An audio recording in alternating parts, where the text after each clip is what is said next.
What's up, guys? Welcome to another vlog. It is a work day today, and I wanted to take you along in my day to see how that looks like. And right now we're taking Peanut on a walk. See if we can get her. There we go. Taking Peanut on a walk, then we're gonna do some housework and eat a little bit of food before work and then head off to work. All right. So it's an unusually warm day here for October. It was normal, like 60s, mid 60s yesterday, and today it's supposed to be in the upper 70s. And I think we have another day that's gonna be in the low 70s coming up in our forecast, but it looks like these are gonna be the last warm days of the season. So I'm definitely gonna soak up the warmth and the sunshine as much as possible. This is normally my day off, and my husband takes Peanut to work with him because he runs our local music shop, and they do lessons, music lessons for kids there. And he brings her to work 4 days out of his work week, and then she stays on Tuesdays, which is normally my day off. But I ended up switching shifts with somebody that I work with. So I am working today, and Peanut's home for the day, which she likes to be home alone sometimes. We just put on cartoons for her, and she just loves her napping, her chance to nap and be at peace. So yeah, so that's what is going on today. Like I was saying, I'm gonna do some housework. And sorry, this truck is super loud. And in today's video, I wanted to discuss how perspectives change during recovery, because that's something that I learned a lot about, was especially like in the most recent, I would say, year, because I'm at a little bit over 3.5 years into recovery.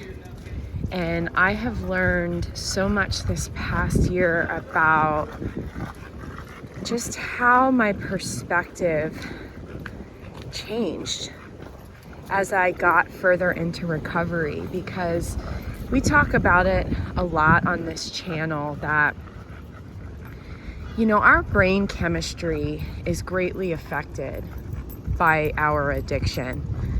And so in turn, what happens with that is it changes the way that we see things, and it's ultimately changing our perspective. So when we're in active addiction, it is, excuse us, that's okay. It's literally changing our perspective. And so how we're feeling when we are in, you know, the depths of Kratom addiction is not going to be how we feel in recovery.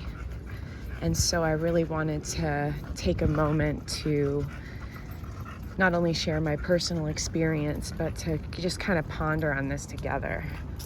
So as we get into this video more, we're gonna talk about it. So how has my perspective changed? Well, when I was in active addiction, especially at the worst of it, it was like I was seeing everything through this lens of my addiction, where my moods and how I felt physically, mentally, emotionally were all dictated by where I was at in my Kratom dose. And so that lent itself to being on this roller coaster of ups and downs. And so that was my whole perspective, and I wasn't sleeping at all, I wasn't eating at all at the worst of it. And so the way that I saw things was always so extremely negative. I was so quick to just assume that people were trying to do me wrong, or, you know, take advantage of me, or, you know, be mean to me, or whatever it was, because I was just like in this negative headspace throughout pretty much, you know, a good 2.5 years probably, because I was in my addiction for 3 years, and I maybe had 6 months, you know, the honeymoon phase of Kratom, where like, you know, things are magical when you first start it, and the addiction really hasn't completely taken hold, and you haven't seen a lot of the like physical effects yet. And I also wasn't taking as much when I first started trying Kratom and taking it regularly, so I did have that honeymoon phase. And I think that that's where a lot of people are quick to defend Kratom and quick to say how amazing Kratom is, because there's a sweet spot for a lot of us where we're like, oh wow, like, you know, this is the answer to my problems. This is a miracle cure for all of these different ailments that I have. And so it's easy to think that Kratom is great for a while. But then as things progressed and my dosage increased and the time went on, that's when my perspective really, really darkened. So that's how things looked like when I was in active addiction, in the worst of it. And I found myself always thinking like catastrophically, where, you know, I thought that the worst was always going to happen. And you know what? Unfortunately, a lot of times it did. Because not only was my perspective not in the right place, but my decision making and my rationale also wasn't in the right place. So that was, you know, I was seeing a lot of things play out, bad choices. Sorry if you're Peanut, like, when it's hot, she's like super loud. Yeah, so it wasn't a good time, man. You know, the way that I saw things, the way that I saw other people, the way that I saw myself, the way that I saw the world was all through this negative lens. And the pain and suffering of my addiction was also, you know, it creating this lens that I saw the world through. And it was not a good time. I was not in a good way. And sometimes it's good for me to remember that. It's good for me to remember, you know, how bad things were. You guys see me in this part of my life now. And I was actually thinking about it the other day, that I wanted to do a video showing, I don't have many pictures of when I was in my addiction, but I have a few. And I'm thinking about doing a video about that, where I just like show some pictures. Sorry, the train's above us. Where is it, Peanut? She loves looking for the train. One of the murals. Actually, this is a really cool mural to show, because I used to live in this building, that building that you see, that brick building right there. I used to live there. And my son and I lived there when he was really young. And I love this mural being here, and it actually fits into the topic of this video, that, like, you know, you see it, that the bubbles, everything is like beautiful colors, and then behind it is like black and white. And I think that that's really symbolic of our perspective. And I've looked at this mural this way. Oh, and it has a cute little tag on it that says "Be positive." I like that.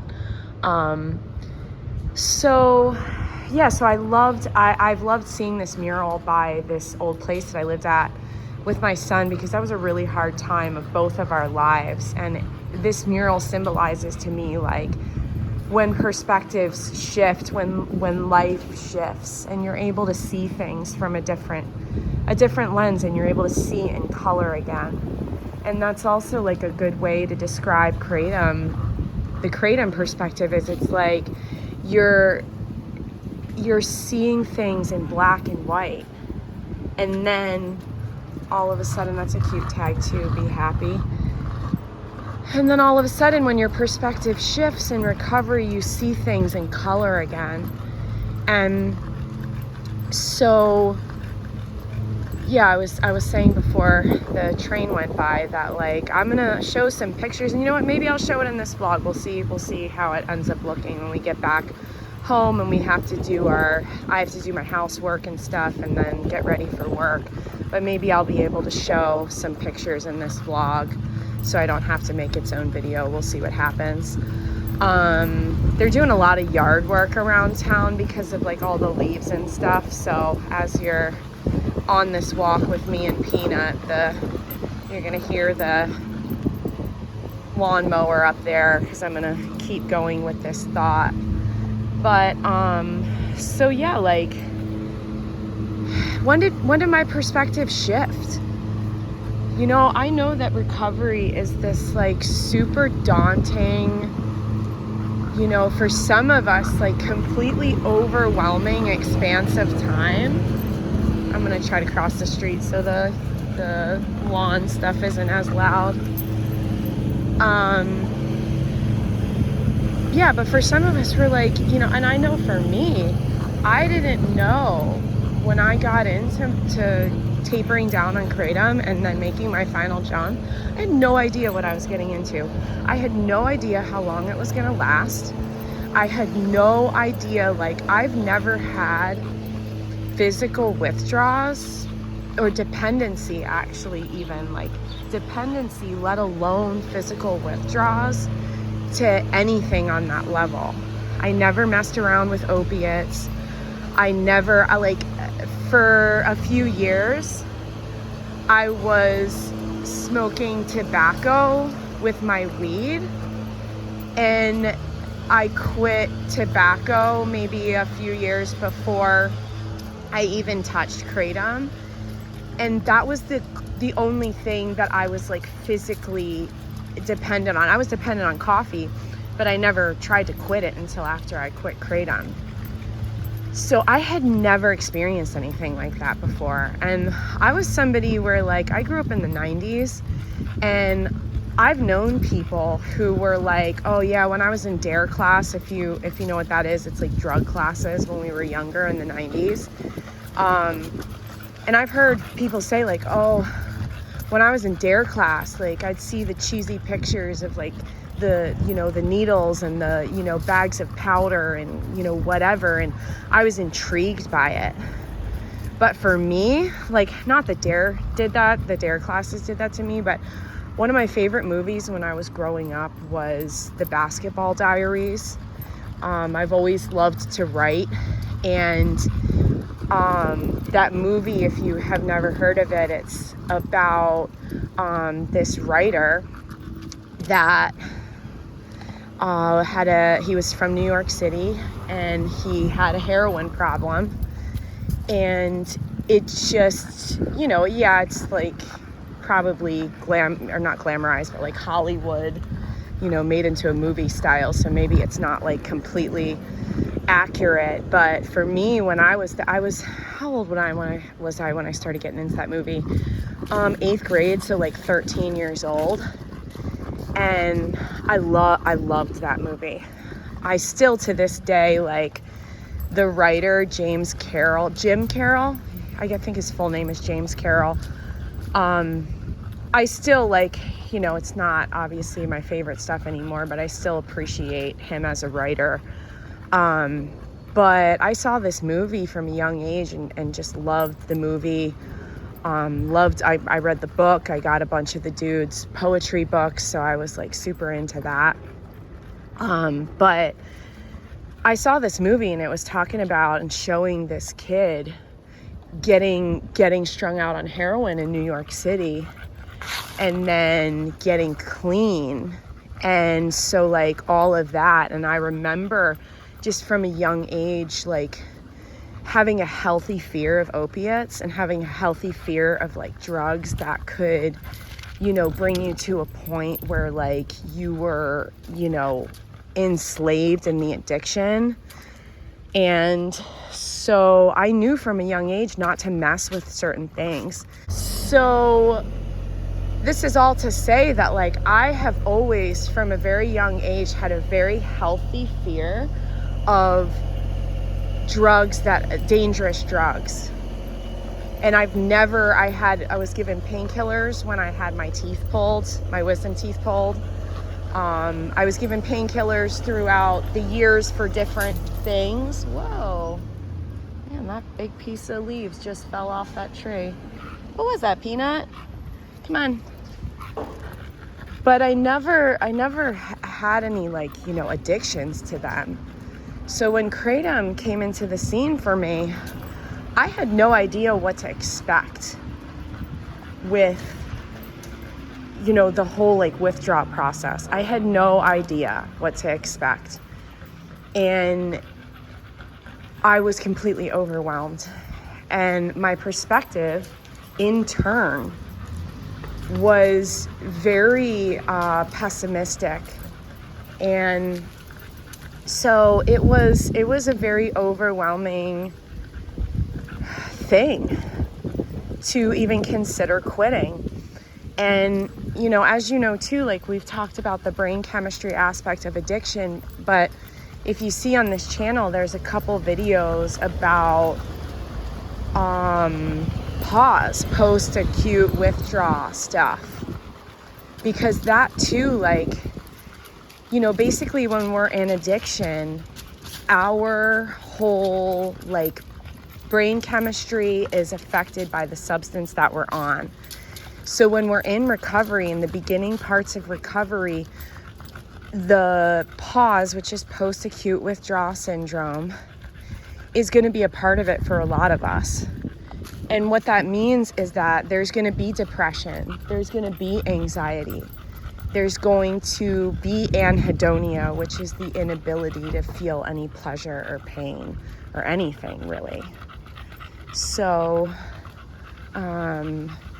it's not an easy time.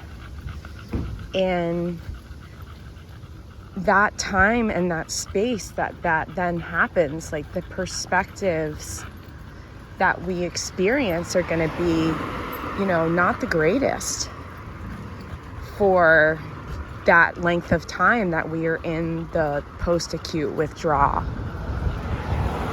So all of this, long story long, that's how these vlogs are going to be, just so you know, because there isn't any structure to these. We're just hanging out, talking like friends.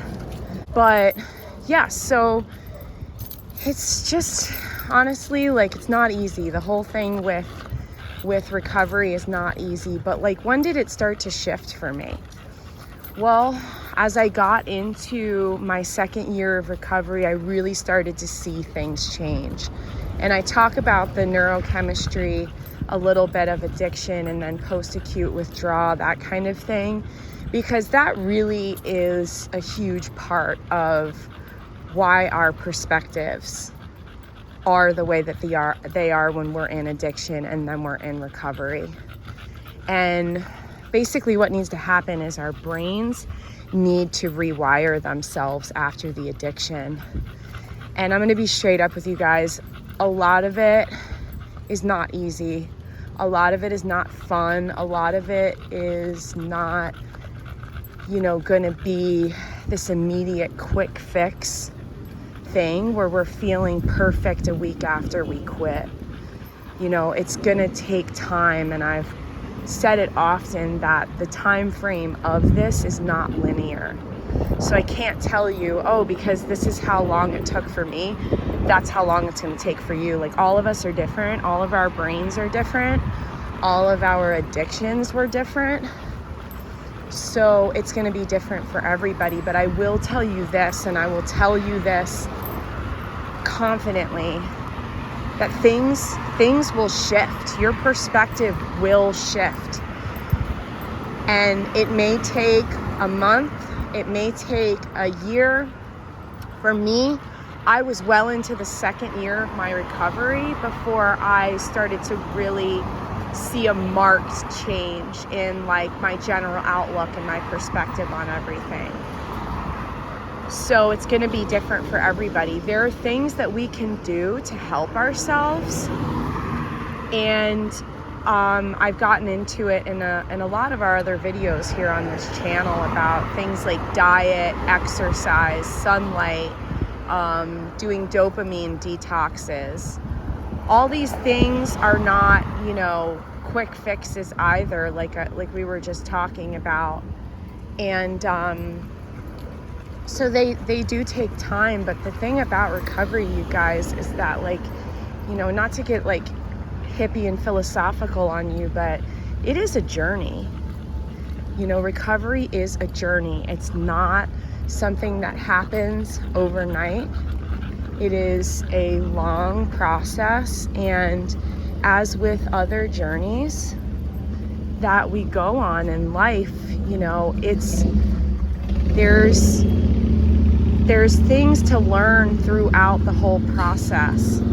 There's things to learn as we travel and we go on other adventures and journeys in our lives, and the journey of recovery is similar to that.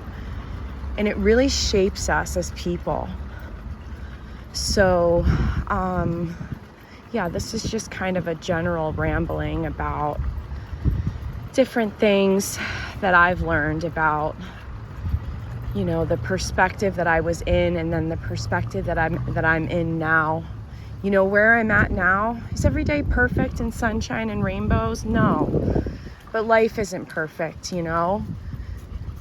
There are challenges that I go through at this point in my sobriety, but I'll tell you what, and this is still a part of the journey for me, and I'm so grateful for it, that I am able to, through this new perspective of sobriety, I'm able to handle things completely different. And I'm so grateful for it. Today's a work day for me, I was saying. And I actually just hit 1 year at my job this past week. And I'm so grateful. I'm so completely grateful, because this is the job that I wanted to have for years before I went back to it. And through, my recovery process and preparing to get this job, I did some online culinary certification courses that I prepared. This was part of my preparation to get this job. I was able to get this job, and so I'm so thankful. But I bring up, that this is my job, this is a work day, is because, and I'm seeing this so much, that the perspective that I have towards going to work and the perspective that other people have is so different, and it's so interesting to see those differences. Oh, I'm walking up on one of my friends here, walking down the street with his guitar. Hang on a second.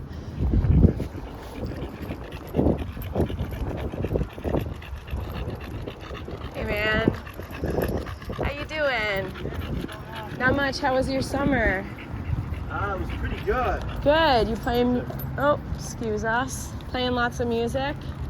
Well, played here and there. Yeah, for sure. For sure. Maybe not as, Well, it ebbs and flows, Yeah. For sure. Us too. The band that Justin and I have, our drummer's on tour for 2 months. So Lobo? it's, yeah. Oh. Yeah, so he's gone until, right after Thanksgiving. And yeah, so I feel you. Oh, wow. Yeah, man. Yeah. Yeah, yeah, it's just the way it is. It ebbs and flows. And you know what? The neighborhood's different. We don't have as many venues as we used to, as many places as we had to play. Yeah. So I feel you. I didn't personally play for a lot of years. Justin always did. But after the Heartland closed and the Red Line and all that kind of stuff, I was just all right, I guess I'm just going to sit at home and write music and record it and stuff. Yeah. And that's just what I'm going to do creatively. But yeah, there's not a lot of spots for sure. I know, it It's Dwayne. What's your name again? I know Becca. Justin, but I didn't remember for your sure. name. Yeah, man. I'm gonna try to find some shade here. Yeah, it's super toasty today, Yeah, right? it is. Dude, seriously. I know. Yeah. But you know, now, do you and Justin do like all the duet stuff? Hi there. We did, but then it evolved into the project that we're doing now. He has his own thing, but his prog. right, yeah, That's dude, kick-ass. It's yeah, yeah, and our stuff is like country rock jam band type of deal, Oh, but okay. yeah, so that's how it started. That's how we met, actually. Was Really? I always wrote songs. We both worked at the Heartland together. Oh, you did? Yeah. So I was playing music around there. He was hired to do sound. And he was like, hey, I got a home studio. You want to come over and record? I was like, heck yeah. And so that's how we met. And I was always like a purist in some ways. Like, I'm never plugging in. I'm never going electric. And over the years, he was like, come on, just do it. Right. Just do it. Right. And finally, recently, I was like, okay, I'm ready. Yeah. And it's funny because his electric guitar, that was the first electric guitar that he ever got when he was growing up. That's the only guitar that I'll play, electric seriously, guitar. really? I mean, for right now, maybe I'll branch out. Oh, but that's cool. But yeah, so we did my stuff, and he would sit in and play electric when I would play my acoustic songs. Right, but right. then the project that we're doing now, he took it and put the songs to a full band. Wow. So yeah, man. That's Sorry, guys. That's what this neighborhood is all about. We have such a cool community of artists and musicians around here. Sorry if that wind is a little loud. And that's one of the things that we love about this area, is that it's a hub. It's a gathering place for a lot of creative people. So you kind of run into that around here, is people walking down the streets with their instruments and talking about their bands and stuff. And it's one of the things that we love about this area. But anyways, to pick up where we left off,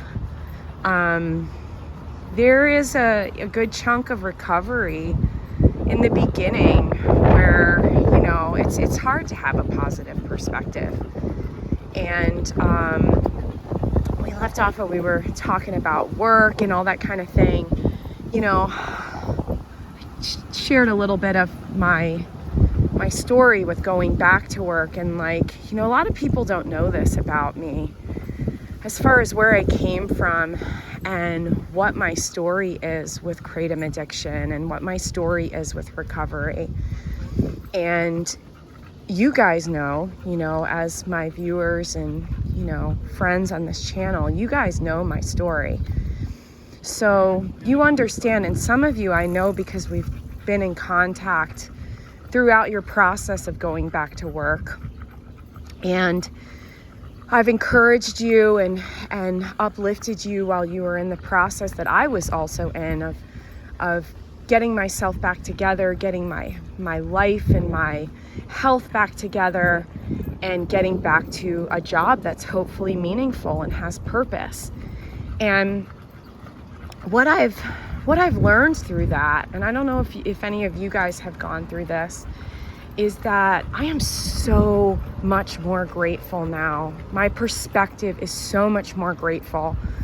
And I work with quite a few people actually who are not, their perspective is different than mine.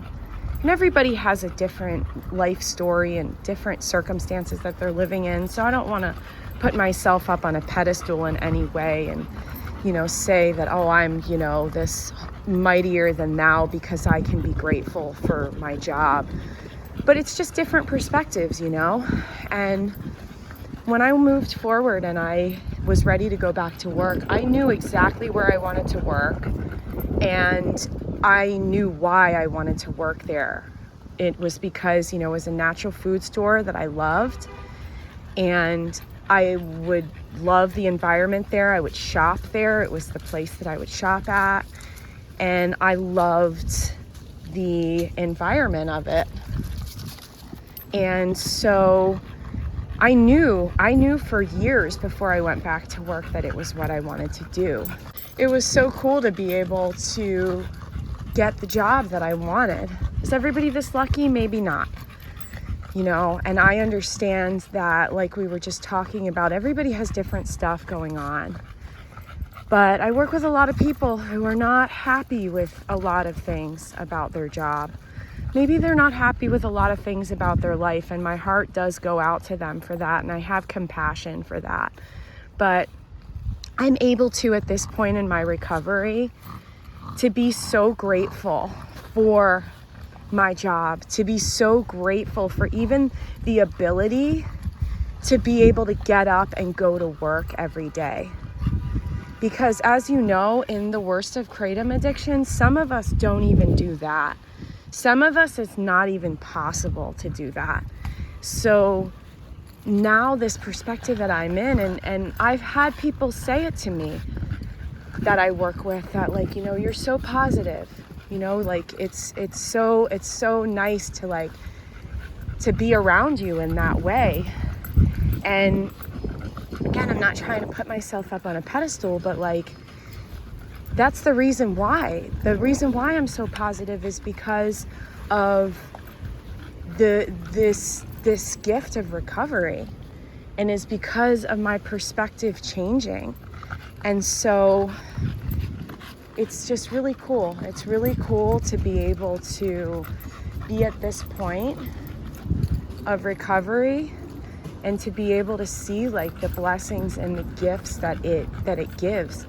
And a changed perspective is one of the biggest gifts of recovery.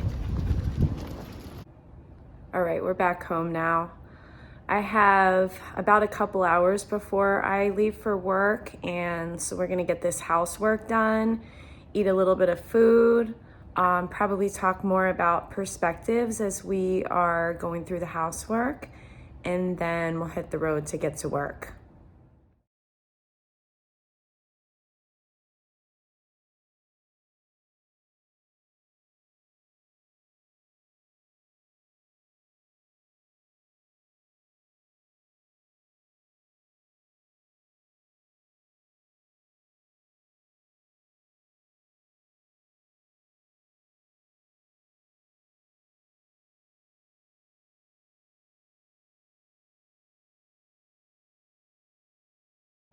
Dude, I just got locked out onto my balcony, and my husband had to come home from work and let me in. Oh, thank God. Honestly, if anything, if there were any different turn of events, it would have been horrible.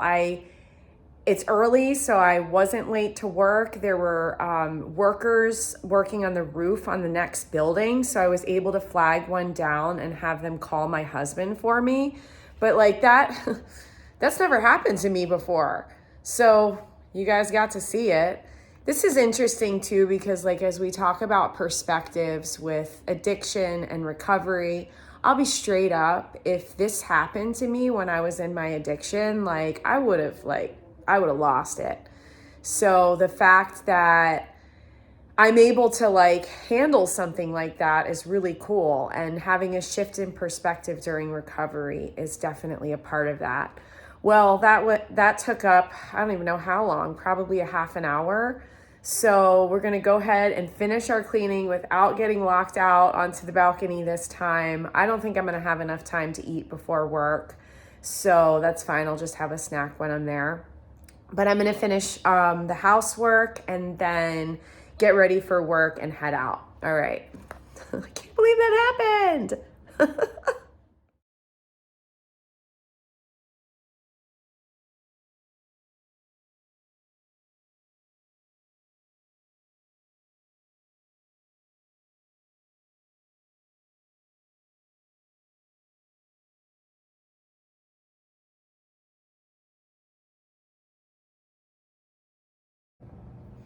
All right, so I actually have the chance to eat before work. I'm stoked. I'm gonna make peanuts food too.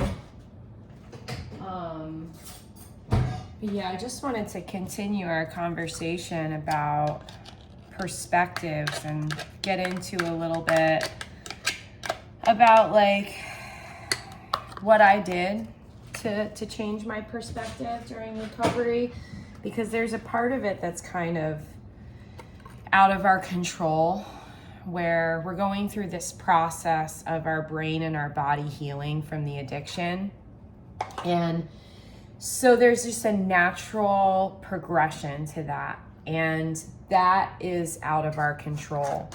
But what is in our control is what we put into our body, what we put into our mind, how we handle the adversity of the challenge, how we cultivate our patience throughout this process. Let me put Peanut's food in her bowl, and then I'm gonna come down or come over and eat. And so there's a lot of things that we can do. And as you can see, I'm like seriously multitasking right now. I don't have all the time in the world. I keep going into this drawer, but all my silverware is in my dishwasher. So there are things that we can do. I just realized this is a little crooked. What a chaotic vlog, right? I mean, we went on this walk. There's like all these noises of the trucks and the, people talking and all that kind of stuff. And then I get locked out on my balcony, and we're obviously in a rush right now because I have to walk out the door in about probably 40 minutes, half an hour. And I'm gonna floss my teeth, brush my teeth, all that kind of stuff before I leave. So we don't have a ton of time right now.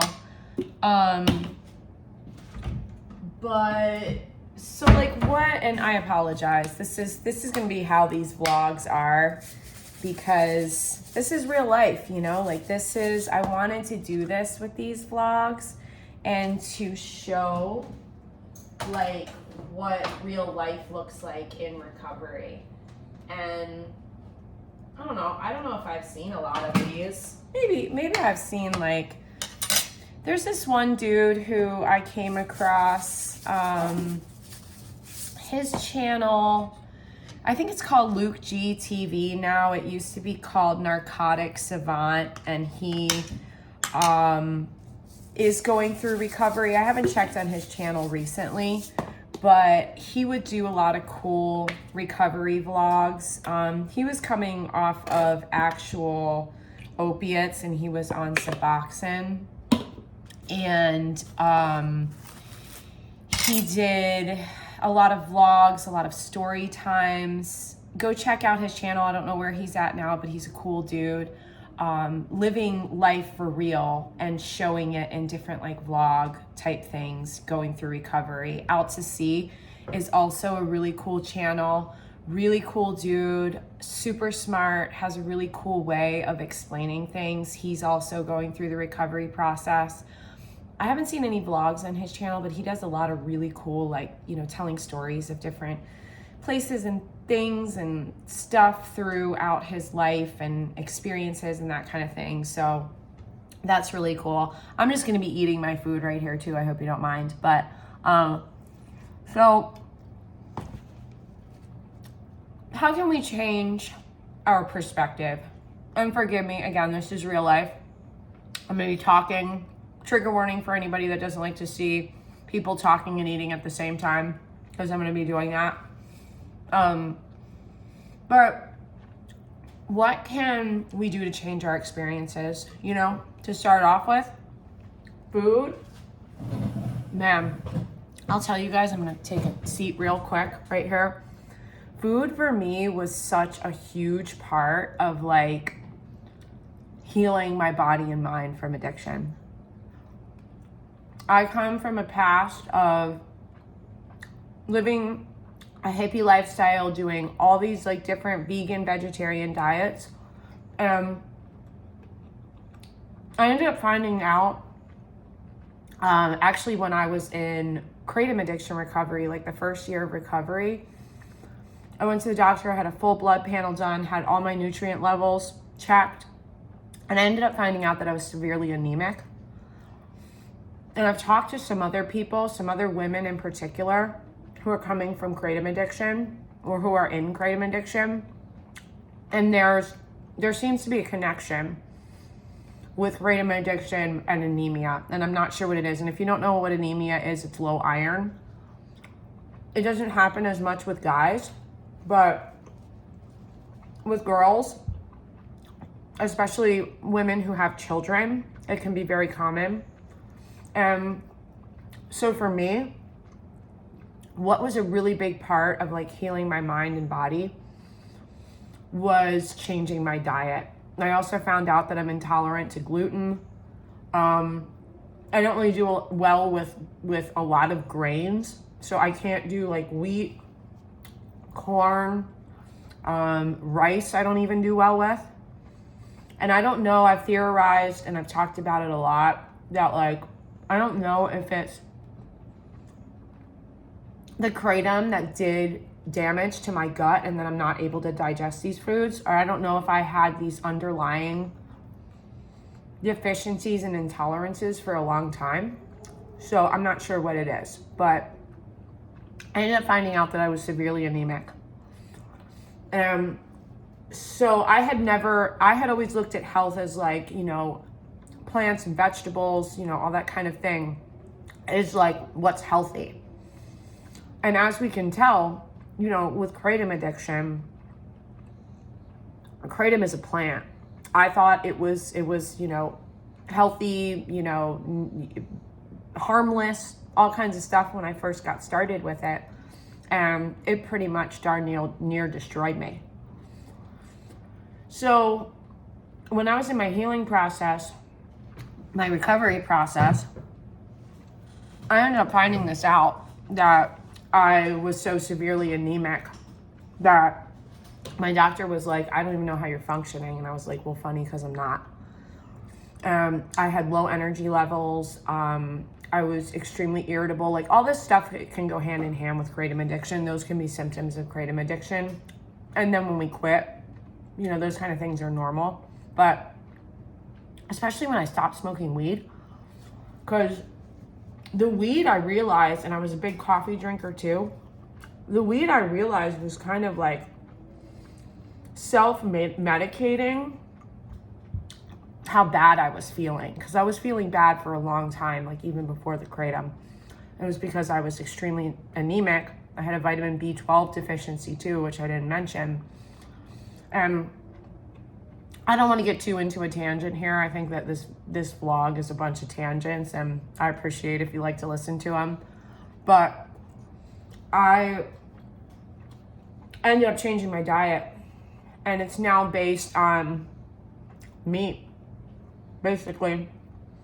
Meat, seafood, eggs, and then I do a little bit of vegetables that I work well with. Like this is something that I eat every single day. I just take green cabbage and I put a little bit of lemon juice and olive oil and a little bit of salt on it. And I love it. And I usually, if I have time, I'll scramble up a few eggs, but this is basically what I eat. For my first meal, I eat 2 meals a day. When I was gaining weight, after my kratom addiction, I was eating everything, and I was eating as much as I could. So I was eating, I think, like 3 huge meals a day and snacks and stuff. And now I'm down to 2 meals a day. Most of the time, usually about a week out of the month, I'll have maybe a third meal, but not often. So, reeling in the tangent, healing my body with food and my mind with food was a big part of changing my perspective.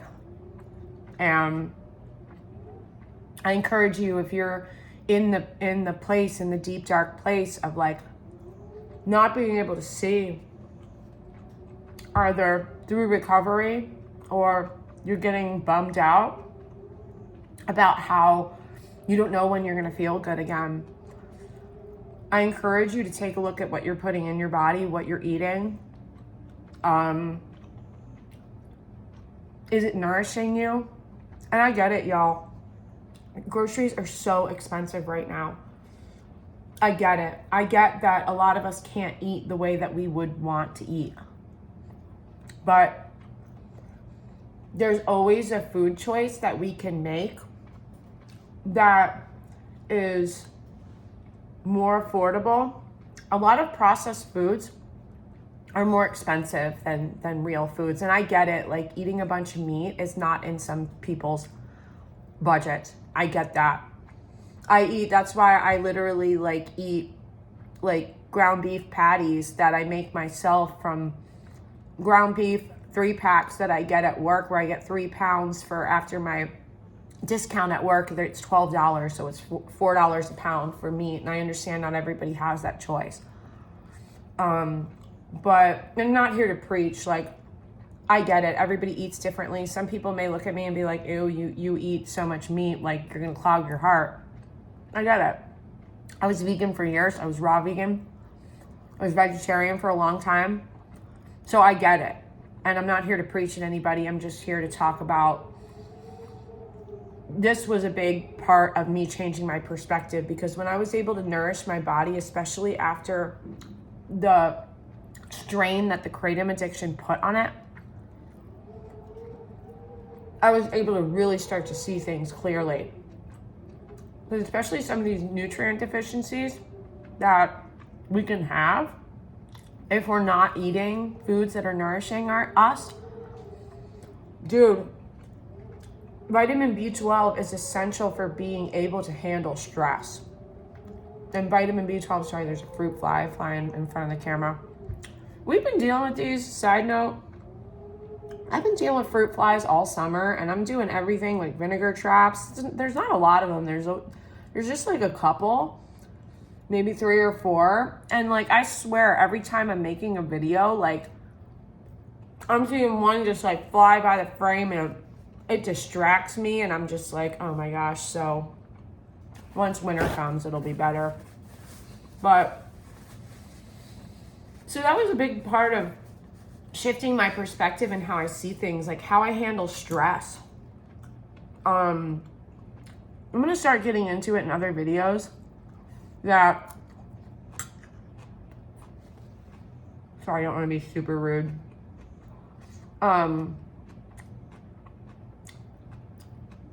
Quitting the weed, and I know we focused a lot on Kratom addiction on this channel, but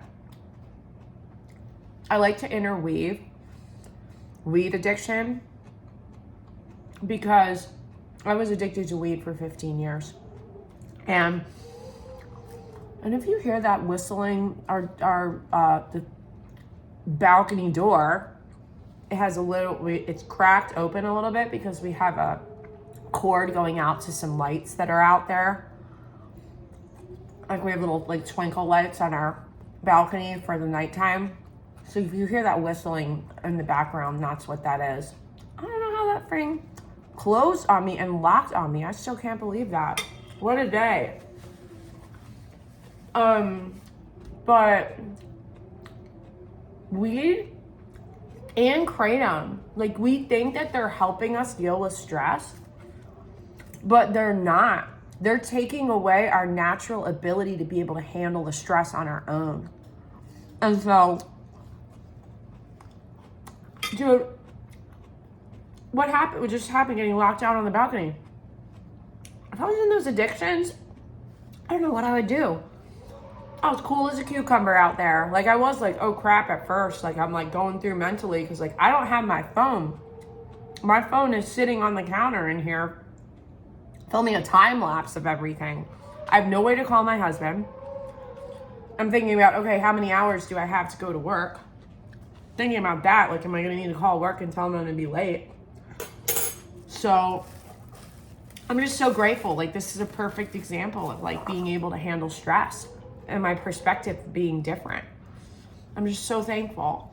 And that's the thing that like a lot of us think, is that like, you know, we're using the Kratom, we're using the substance, whatever it is. It doesn't need to be Kratom, weed, opiates, whatever. And we are using this substance thinking that it's helping us to deal with stress, but what it's really doing is it's taking away our natural ability to be able to handle the stress on our own. And that's been one of the biggest blessings about recovery for me, and the biggest shift in perspective in recovery is that like, I can look at things that are stressful now and, excuse me, And I don't see it as like hardcore stress. I see it as like, it's kind of like this fun, I was explaining it to my husband. Like sobriety and living life to me now is like this fun game that I'm playing. And I don't mean a game like playing around and it's not serious, but I mean it's like literally like Super Mario Brothers, where you're like getting to the next level. You're trying to get to the castle to like rescue the princess, and you're like finding these little like, you know, mushrooms and like little things, a little leaf to make you fly, like all this kind of stuff. And I don't mean anything symbolic about mushrooms and the little leaf, you know. I'm just saying, like, if you remember that game, like, it's all about like, you know, finding the things to like help you to get through the level that you're on and get to the next level.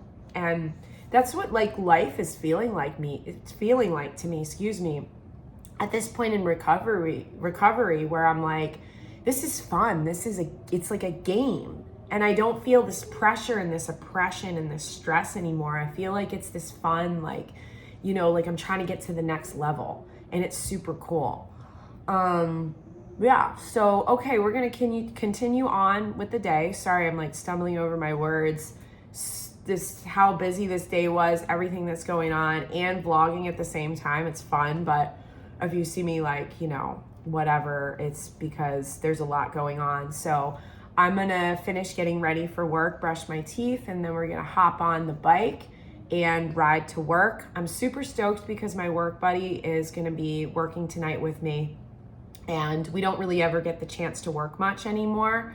So I'm going to be working with him. I'm going to be working with one of my girlies who's going to be working in the pizza section. We make pizzas at this natural food store that I work at. She's going to be working, and we decided that we're going to get some frozen custard from across the street at this really cute ice cream shop thing.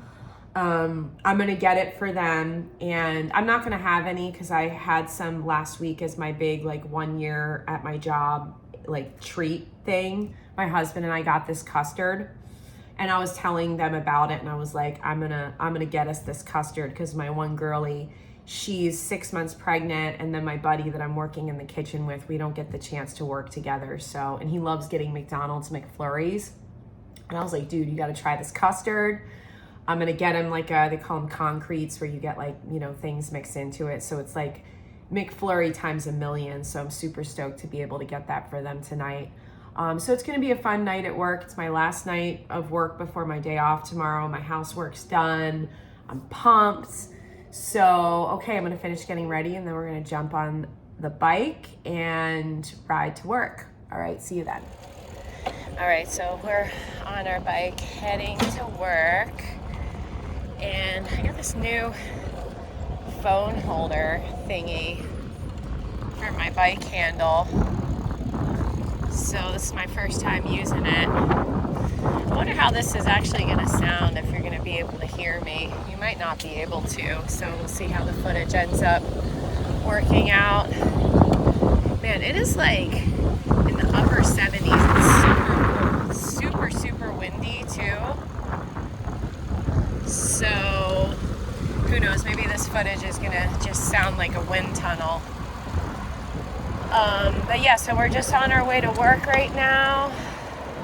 I'm just under 2 miles to the store that I work at, and I love riding my bike so much. I started to ride in the springtime around like April of this past year. I actually work with this guy in the kitchen that I'm at, and he rides his bike like all through the winter. Like even in snow, he'll ride his bike. He's this cool older guy. And I was like, man, he was so inspiring. And I actually ended up buying a bike from him. And and I've been riding ever since. And it's just been like the most enjoyable experience to be able to like ride to work. I get energy from riding there, and then it helps me to unwind afterwards. So I really dig it. And I'm wondering how, like I said, how well you're going to be able to hear me if we're riding. But yeah, this is something else, you guys. Like, exercise, dude, if you want to change your perspective, exercise is such a good way to do it. I know that a lot of times we don't feel like it, especially if we're in the first parts after like quitting, or we're going through a quit. Also, when they get like hit in the face with leaves because the trees are losing their leaves. But exercise is, even if we don't feel like doing it, dude, it's such a good way to change your perspective. And for me, I started at first, my big thing at first was just doing like basic weight training at home, where I got some like cheap kettlebell weights off of Amazon, and I have a 10 pound and 20 pound kettlebell, and I just use those, and I just do like, I used to, I still do it about, maybe I try 3 times a week, but when I was in the beginning parts of my recovery and I wasn't working, I would try to exercise at home pretty much every day. Like, not when I was going through the first part of my quit. Like, when you're in that first like initial jump, and you know, it's a workout enough to try to just get through like the acute, excuse me. But as I started to, you know, move forward in like the first probably few weeks after my quit, I would do just like basic like kettlebell exercise like thingies, where I would do, and I still to this day do, squats, crunches, different exercises to work out my upper body. And you guys, like, it's changed my life. A lot of things have changed my life during recovery, but you'd be surprised with doing just like basic exercises, like even at home. Like, you don't have to go to the gym or anything like that. You don't have to get a personal trainer. There's so many like cool workout routines that you can access on YouTube. And for me, I have a hard time following those. So what I would do is I would see the different exercises that they were doing in these routines, and then I would just do them, like take the exercises and kind of do them in my own way. Meaning, like, I would do the exercises the way that they did them in the videos, but I would do my own routines with them. Oh my gosh, it is so windy right now. Yeah, it's probably like 20-mile-an-hour winds. Easy. Hopefully I don't lose my hat. It's hard to ride my bike against the wind. Oh man, what a good song, Against the Wind. Side note. That's why we're getting this warm weather, is because these strong winds are pushing the warm air, and they have to be coming from the south for it to be this warm. But you know what? In another couple months, I'm going to be wishing for a windy, warm day like this. So like I said earlier, to be able to enjoy it is good. I can see too in the shot that you're able to see some of the above us as we're riding underneath them. That's cool. So exercise is something, I know it seems cliche, but it can be really beneficial in shifting your perspective. You know, I found just something as simple, and you don't need to get kettlebells on Amazon. You don't need to go to a gym or get a personal trainer. I mean, if that's something that you want to do, go for it. But it can be as simple as going out and taking a walk. I was saying a moment ago that riding my bike like this to and from work, and then I also use it to basically like run little errands. I have a bike rack on the back where I can put groceries or whatever I need to bring home as I'm running errands, and it's just the best. I love it so much, and that's one of the things. I get it if you're in an area where you're not able to like ride a bike or you don't have a bike. I get it. But just as a suggestion of something that you can do. Yeah, so that's our little ramble about exercise, and not sure if I'm gonna jump back on here before I walk into work. After the interesting morning that we had, I'm not late, but I'm definitely like gonna be walking in close to when I need to clock in. So I'll probably just see you for my break when we run over to, I'm hitting this yellow light, hang on. I'm going through a yellow light. I'll see you on my break. I made it. When we run over to the custard shop to get some frozen custard for my work buddies. So I'll see you then. All right, I'm on my break and I'm running across the street to grab some ice cream for my buddies at work. It's been a good night. I love these people that I'm working with, so it's so nice to be able to work a shift with them.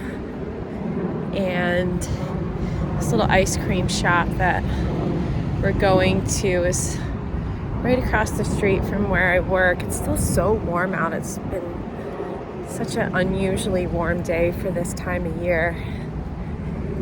And it's a perfect night to have ice cream. So yeah, so I'll see you when we get to the ice cream shop.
Such a cool place. They have all these different like crazy sodas.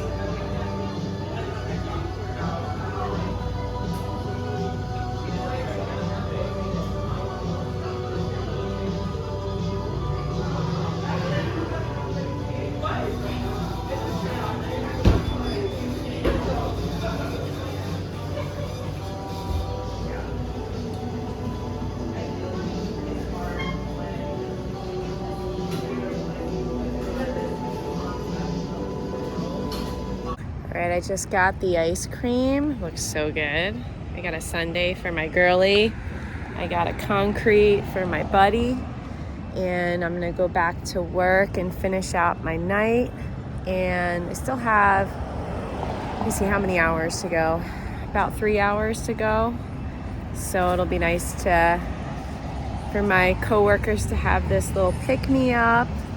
And yeah, so I will be back when I'm done with my shift, and I'm about to ride home on my bike, and we'll wrap up this vlog then. What's up, guys? So I'm riding home after work, and it was definitely a busy day. I'm gonna name this vlog Crazy Work Day vlog, because that's what it was, with getting locked out on my porch and running around doing housework and stuff, and then rushing to work, running out to get ice cream. It was definitely a busy day, but it was really good. So to conclude this video, I wanna discuss and kind of wrap up what we've been talking about all day, which is how our perspectives change in recovery. Because when we start on the journey of recovery, it's a lot different. The way that we see things is a lot different than how we see things as we continue on into a month, 6 months, a year, 3 years, 5 years. And so the point of this, and why I wanted to talk about it today, is because wherever you're at in your journey and in the process of recovery, please know that the way that you see things now is not going to be the way that you see things in even 6 months. And we were talking about it earlier that, pause is a tough part of our recovery process, because our perspective when we're in pause it's really tough to see things positively.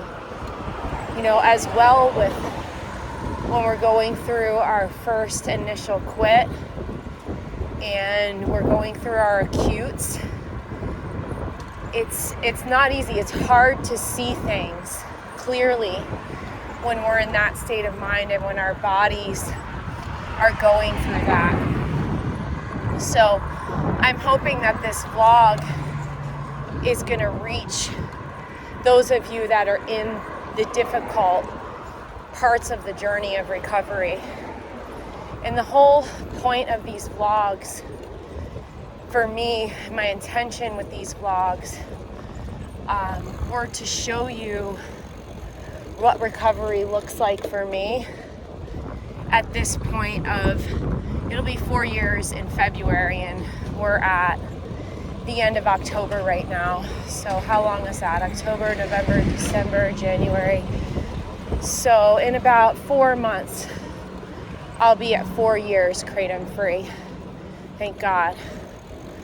And I hope that you're not going to watch these vlogs and you're not going to see, me running around, cleaning my house, going to work, grabbing ice cream for my coworkers, and riding my bike to and from. And I hope that you're not going to see this and think that this is where you should be at the week after you quit Kratom, or even 6 months after you quit Kratom for some of us. But I hope that you're able to see what's possible as you move forward in this journey. And you probably have heard in my other videos that I had a really, really tough 3 years in my addiction, and I had a really tough beginning of my recovery process. And so I like to remind you guys of that because, you know, you see how I am now, and I'm like an extreme case where I was taking 40 to 60 grams per day, and I was 90 pounds. I had lost more than half of my hair. My skin was gray. I wasn't leaving the house for weeks on end. And so I'm an extreme version of what kratom addiction can do. And I like to remind you, like I was saying, because like to see and to show you guys where I'm at now at almost 4 years into recovery, my intention of wanting to share that is because I'd like for it to give you guys hope in your journey that, you know, no matter how bad things seem, even if you're still in addiction right now, you know, please know that it's possible to get free, and please know that it's possible to move forward and live the life that you deserve, because this is the life that I deserve. This is the life that I dreamed of when I was holed up in my house, not leaving, you know, enslaved to the next time I was going to drink swamp water. And so I'm super grateful. So that's going to conclude our crazy workday vlog. And I look forward to the next one that we do together and showing you a little bit of my life. So, all right, I'll see you then. Bye.